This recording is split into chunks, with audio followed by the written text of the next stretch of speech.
CM చంద్రబాబుకి bad time నడుస్తుందా? పవర్లోకి వచ్చిన ప్రకృతి సహకరించడం లేదా? వరుస విపత్తులతో టీడీపీ బాస్ సతమతమైపోతున్నారా? గడిచిన 6 నెలల కాలంలో బాబు సర్కార్ ఎదుర్కొన్న విపత్తులు ఏంటి? అసలు చంద్రబాబు సీఎంగా ప్రమాణ స్వీకారం చేసిన ముహూర్తం సరికాదా?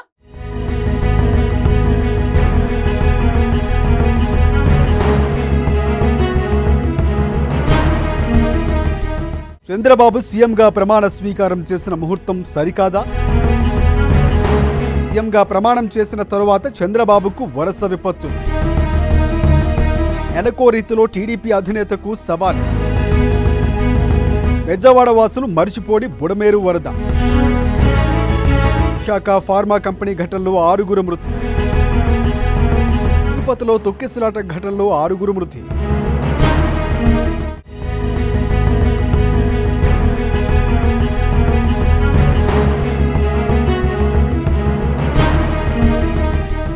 సీఎంగా 4వసారి ప్రమాణం చేసిన తరువాత చంద్రబాబు వరుస విపత్తులు ఎదుర్కొంటున్నారు. నెలకో రీతిలో పెద్ద ఎత్తున సవాళ్లు ఆయనకు ఎదురవుతున్నాయి. వాటిలో ఎక్కువ మందికి గుర్తుకు వస్తున్నది విజయవాడలోని బుడమేరు వరదలు మాత్రమే. కానీ దీనితో సమానంగా పలు జిల్లాల్లో చోటు చేసుకున్న ఘటనలు కూడా చంద్రబాబుకు, ఆయన ప్రభుత్వానికి ఇబ్బందిగానే మారాయి. విశాఖలోని ఫార్మా కంపెనీలో చోటు చేసుకున్న విషాదంలో 6 మృత్యువాత పడ్డారు.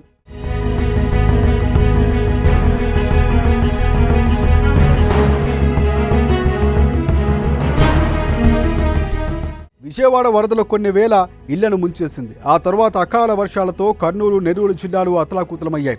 ఆయా పరిస్థితుల్లో అనేక మంది మృతి చెందారు. ఇక కాకినాడలోనూ అదే పరిస్థితి నెలకొంది. ఆ తర్వాత రాజకీయ హత్యలు, దాడులు నిత్యకృత్యంగా మారాయి. అదే సమయంలో మహిళలపై అఘాయిత్యాలు, అత్యాచారాలు కూడా సర్కార్ను ఇబ్బంది పెట్టాయి. ఇక తాజాగా తిరుపతిలో తొక్కిసలాట ఘటన మరింతగా చంద్రబాబుకు ఇబ్బందిగా మారింది. దీంతో సర్కారు నానా తెప్పులు పడే పరిస్థితి వచ్చింది.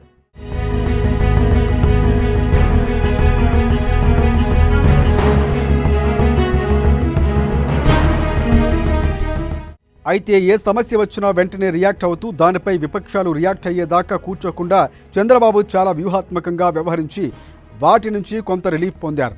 తాజాగా తిరుపతి ఘటన మాత్రం జాతీయ స్థాయిలో మీడియా దృష్టిని ఆకర్షించడం, జాతీయ స్థాయిలో ప్రచారం రావడంతో సర్కారుకు ఒకంత ఇబ్బందినే చెప్పాలి. 6 మృతి చెందడం, 10ల సంఖ్యలో గాయాలు పాలవడం వంటివి చంద్రబాబుకు, కూటమికి, సర్కారుకు ఇబ్బందిని కలిగించాయి.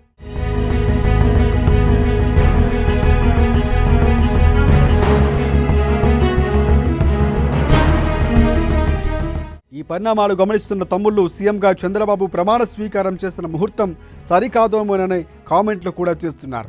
గత ఏడాది జూన్ 12న చంద్రబాబు ప్రమాణ స్వీకారం చేశారు. ఆ తరువాత వరుసగా అనేక ఘటనలు చోటు చేసుకుంటున్నాయి. ఈ నేపథ్యంలో తమ్ముళ్ళు ఇలా వ్యాఖ్యానించడం గమనార్హం. అయితే వీటిని చంద్రబాబు లెక్కల్లోకి తీసుకునే అవకాశం తక్కువ. సెంటిమెంట్ల కంటే కూడా ప్రాక్టికల్గా ఆలోచించే మనిషి చంద్రబాబు. తమ్ముళ్ళ వాదనను పెద్దగా పట్టించుకునేవారు కాదని అంటున్నారు పరిశీలకులు.